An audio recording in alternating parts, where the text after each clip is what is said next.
You're listening to the Archetype Effect, conversations redefining power, purpose and leadership for women and the coaches who guide them. I'm Ros Cardinal, leadership coach and creator of the Women's Leader Archetypes.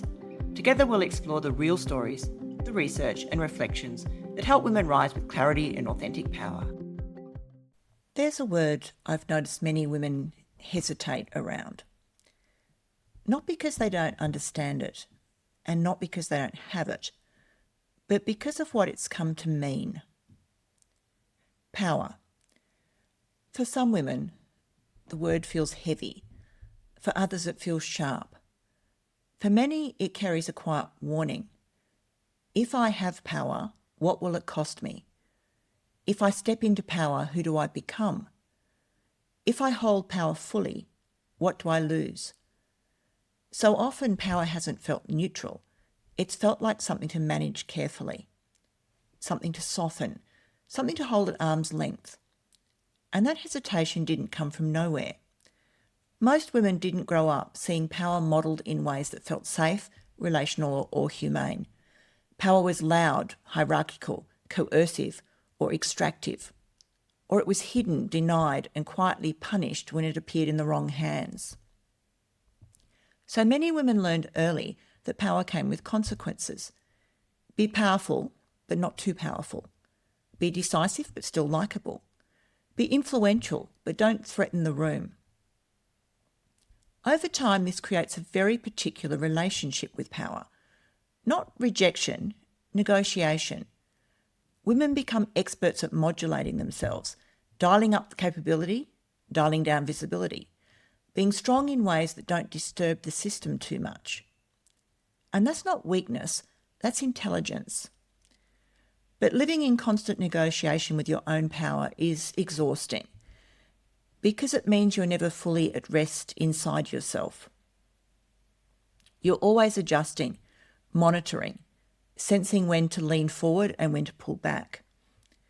Across this season, we've spent time with what happens when that vigilance goes on for too long.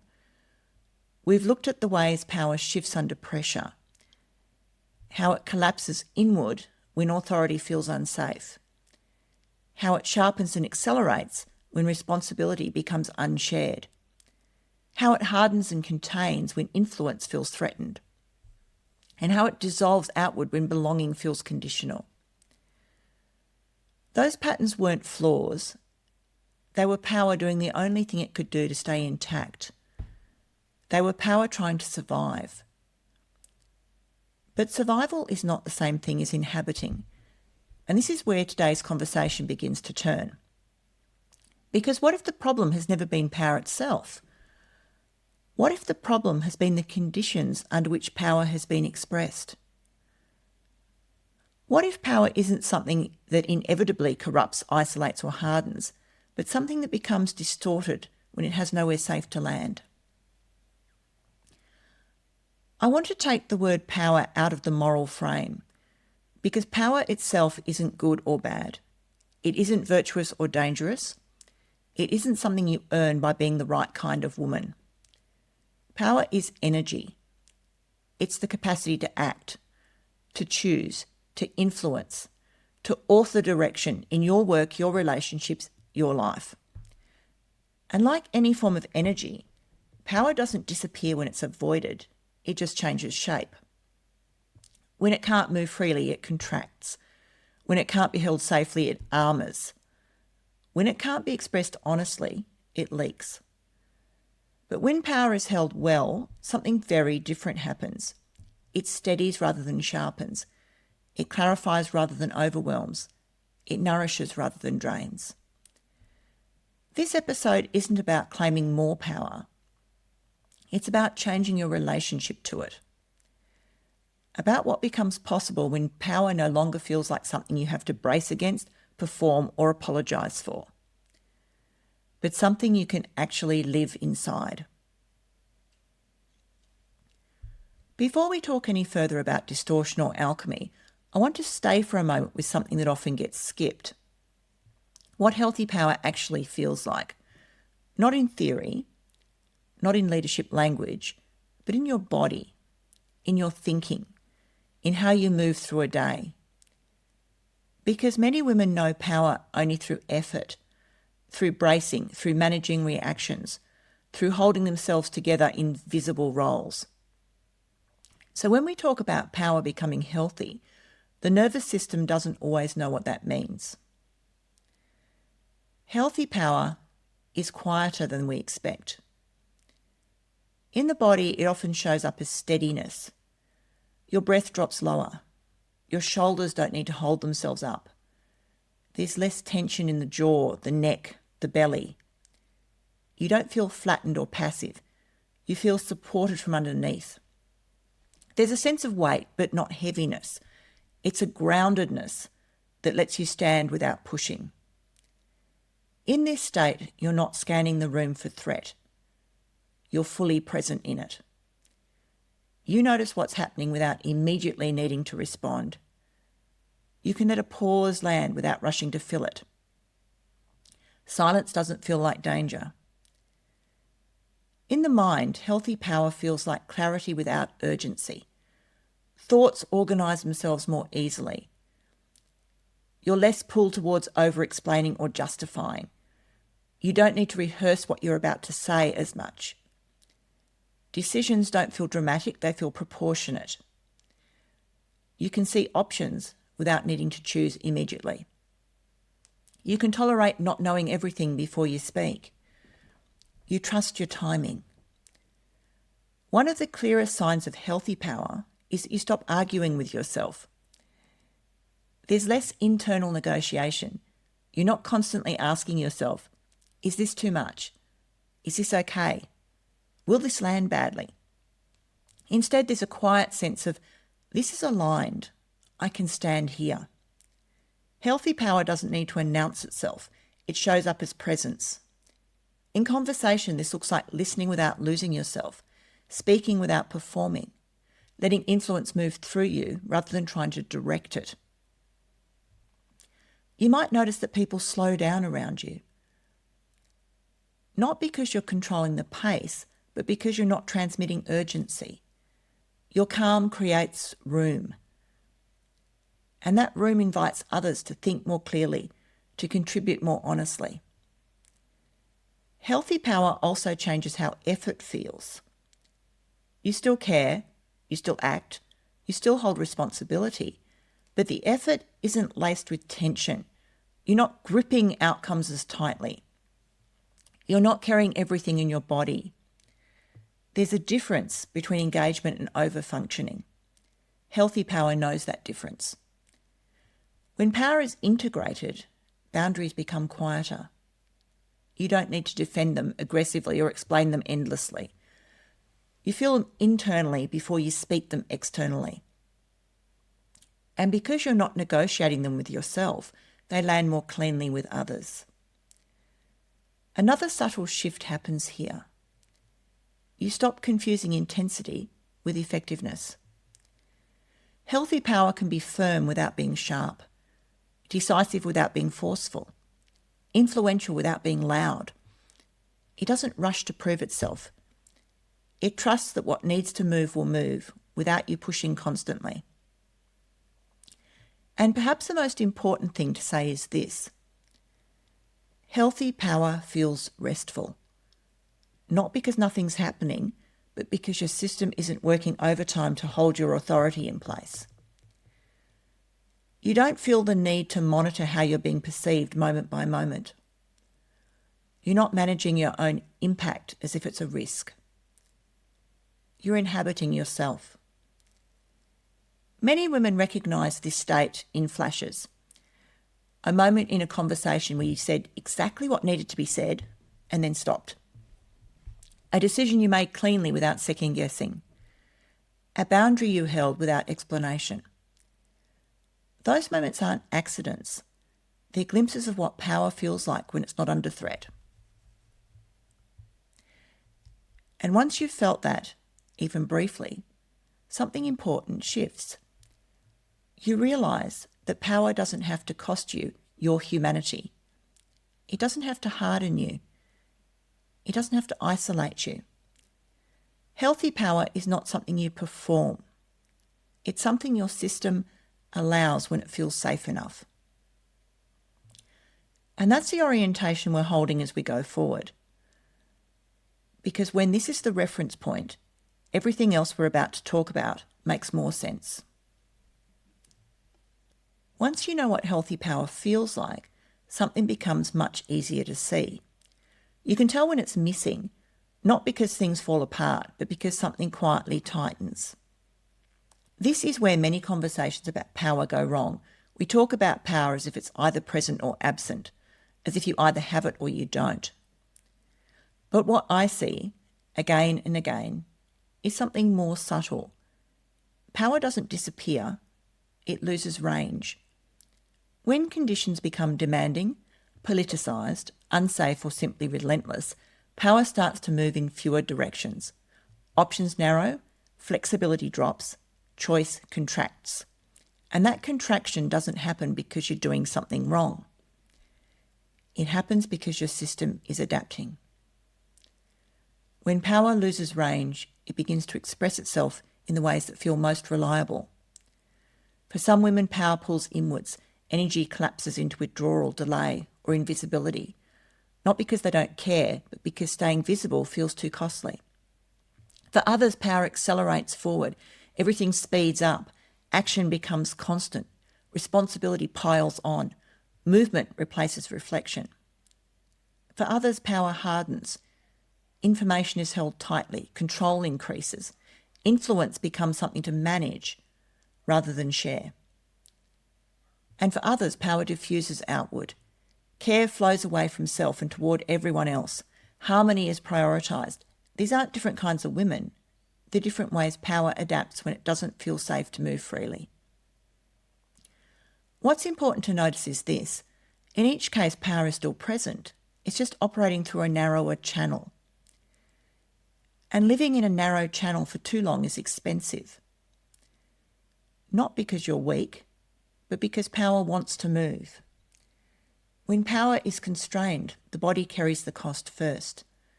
Tension increases, fatigue accumulates, rest stops restoring. You may notice that things you used to handle with ease now feel effortful. Decisions take more energy, conversations feel heavier. You need more recovery time, but don't quite get it. In the mind, power without range often feels like urgency or fog. Either everything feels time critical or nothing feels clear. You might find yourself overthinking small decisions or moving too quickly through big ones. You may oscillate between control and avoidance, action and withdrawal. And emotionally, something else begins to appear. Loneliness. Not always the obvious kind, but the loneliness of carrying things alone, of holding responsibility without shared ownership, of being capable without being supported. This is one of the most misunderstood aspects of leadership strain in women. From the outside, nothing looks broken. You're functioning, delivering, showing up. But inside, power no longer feels like a place you live from. It feels like something you're managing. And the longer this goes on, the easier it is to mistake adaptation for identity. You start telling yourself, this is just how I am. This is what leadership costs. This is what it takes to stay effective. But when power has lost range, effectiveness is maintained through effort rather than ease. You're compensating, holding things together through vigilance, control, withdrawal, or overgiving, depending on which channel your system trusts the most. None of this makes you a bad leader. It makes you a responsive one. The problem isn't that power has shifted. The problem is staying there, because power that can only move in one direction eventually exhausts the system that's holding it. This is where the idea of alchemy begins to matter. Not as transformation into something new, but as restoration of movement. Before power can become refined, it has to become available again. It has to regain options. And that doesn't start with behaviour change. It starts with understanding that nothing here is broken. Power hasn't failed you. It's been working under constraint. And once that's seen clearly, the next question becomes possible. What would allow power to move again without force? Alchemy isn't about becoming someone else. It's about working with what already exists under the right conditions until it changes its nature.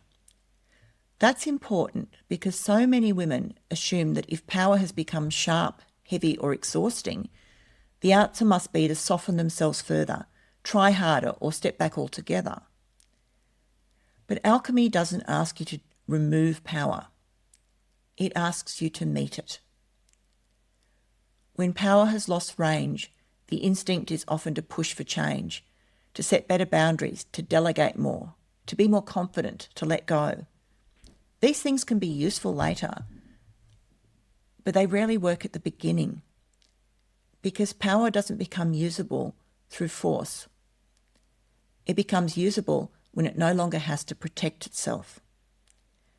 Alchemy begins with containment. Not control, containment. Containment is what allows energy to settle rather than scatter or harden. In leadership terms, containment looks like environments, internal and external, where power doesn't have to brace, where responsibility is shared rather than silently absorbed, where authority isn't constantly questioned or undermined, where influence doesn't require constant vigilance. But containment also happens internally. It's what occurs when you stop arguing with your own power. When you no longer try to convince yourself you're allowed to take up space, or justify your authority, or apologise for clarity. Something subtle but profound happens when that internal struggle quiets. Power stops leaking. Instead of pushing forward or pulling back, it starts to circulate. This is where alchemy lives. When power circulates, effort changes texture. You still act, but you're not forcing momentum. You still decide, but you're not rushing clarity. You still influence, but you're not gripping outcomes. The body responds almost immediately. Breath deepens, muscles soften. Energy returns in small, reliable ways, not adrenaline, capacity. In this state, power becomes usable because it's no longer defensive, it's responsive. You can step forward without armouring. You can step back without disappearing. You can hold influence without hoarding it.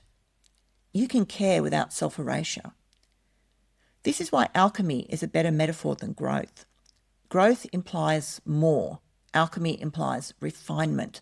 Nothing's added. What changes is how power moves through you. Another important shift happens here. You stop trying to resolve everything. Healthy power doesn't need immediate closure. It can sit with tension without needing to collapse it.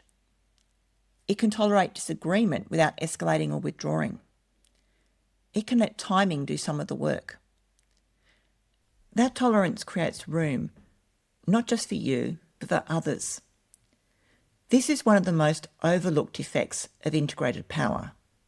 When your system settles, other people's systems often follow. Meetings slow down. Conversations deepen. People take more responsibility, not because they're told to, but because there's space for them to do so.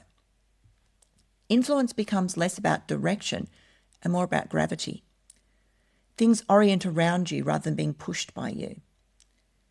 And importantly, this kind of power doesn't feel heroic. It feels sustainable. There's less internal drama, fewer mental rehearsals, less emotional residue at the end of the day.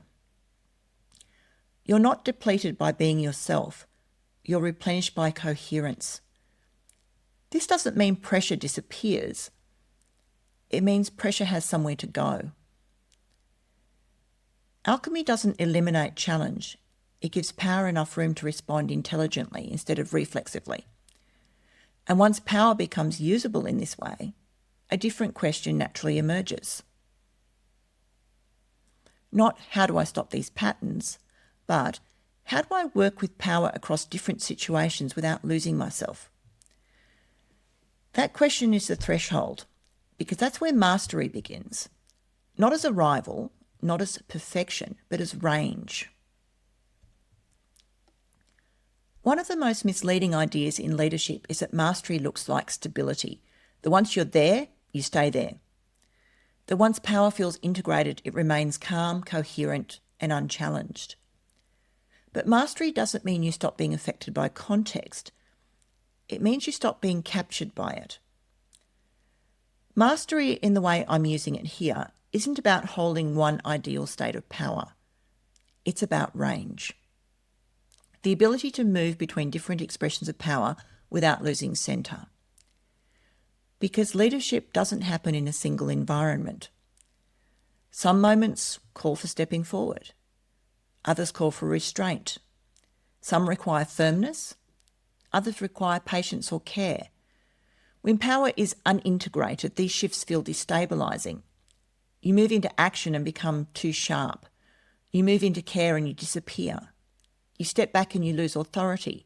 You step forward and feel exposed. So you cling on to what feels safest. Mastery is what happens when you no longer have to cling. A woman with range can be decisive without armouring up. She can be generous without self-erasure. She can hold authority without controlling. She can step back without vanishing. Not because she's trying to balance herself perfectly, but because her system trusts that power can move and return. This is where archetypes begin to feel different. They stop being identities to inhabit or to avoid. They become expressions you can access as needed. Vision without withdrawal, action without aggression, wisdom without isolation, connection without sacrifice. None of these are static. They're responsive. And that responsiveness is the mark of mastery. Another way to recognise this kind of power is how it feels over time. Mastery reduces friction, not because leadership becomes easy, but because it becomes cleaner. You spend less energy correcting yourself, less energy managing perception, less energy holding internal tension. There's more continuity between who you are and how you lead. And that continuity is deeply stabilising. It also changes how you relate to uncertainty. When power is narrow, uncertainty feels threatening. You rush to resolve it. You close options too quickly. You overfunction to make things feel safe again. When power has range, uncertainty becomes workable. You can hold not knowing without collapsing or forcing an answer. You can allow other people to move first. You can let situations unfold a little longer before intervening. This is not passivity, it's confidence without urgency, and it's often misunderstood. From the outside it can look understated, but from the inside it feels grounded. You know when to act and when not to. You don't need to prove that you're leading. You're already there. This is why mastery is not something you achieve once.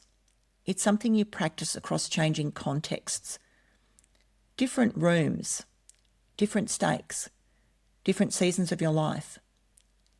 And sometimes mastery looks like recognising that your power has narrowed and responding with care rather than with judgment. It looks like restoring conditions instead of forcing behaviour.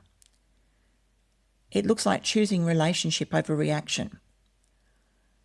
That's why mastery isn't the absence of shadow. It's the ability to notice when power is slipping into protection and to bring it back into circulation gently.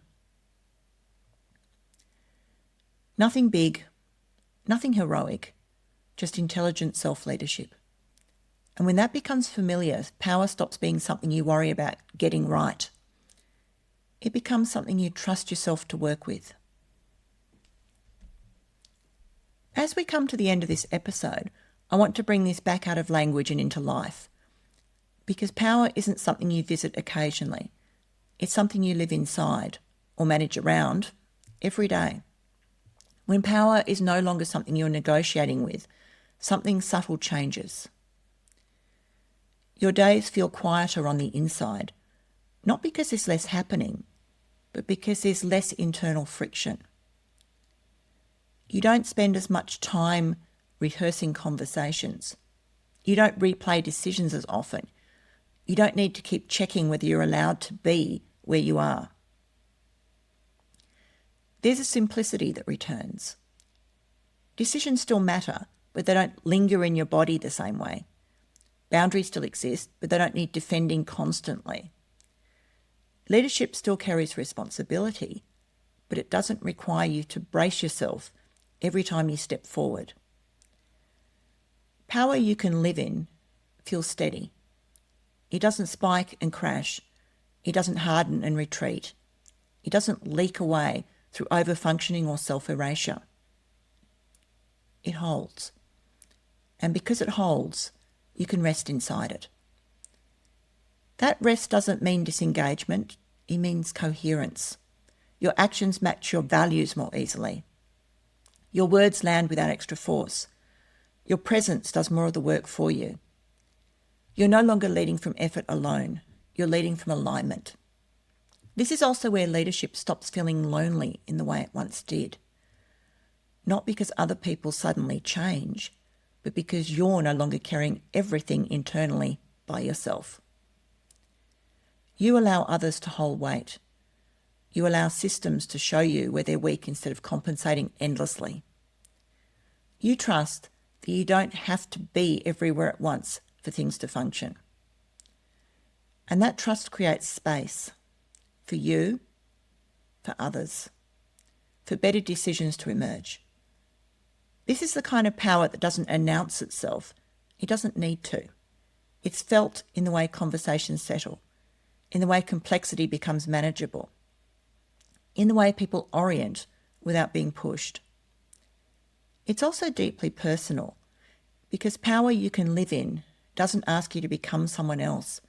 It asks you to stop abandoning yourself, to stop tightening where you could soften, to stop disappearing where you could remain present, to stop gripping where you could trust movement. Nothing about this is dramatic. There's no arrival moment, just a growing sense that leadership no longer costs you your nervous system, that you can be decisive without being sharp, visible without being exposed, caring without being depleted. And that's not a small thing. In the episodes that follow, we'll begin to look more closely at how this plays out in specific expressions of power, how mastery shows up differently depending on context, role, and season. But for now, I want to leave you here with the possibility the power doesn't have to be survived, managed, or proved. It can be inhabited, quietly, reliably, in ways that support your life, not just your leadership. This is the Archetype Effect, and this is the work of coming home to your own power. Thanks for joining me on the Archetype Effect. If this episode sparked an insight, share it with a woman who leads, or leave a review so more women can find these conversations. Until next time, lead with purpose and power that feels like you.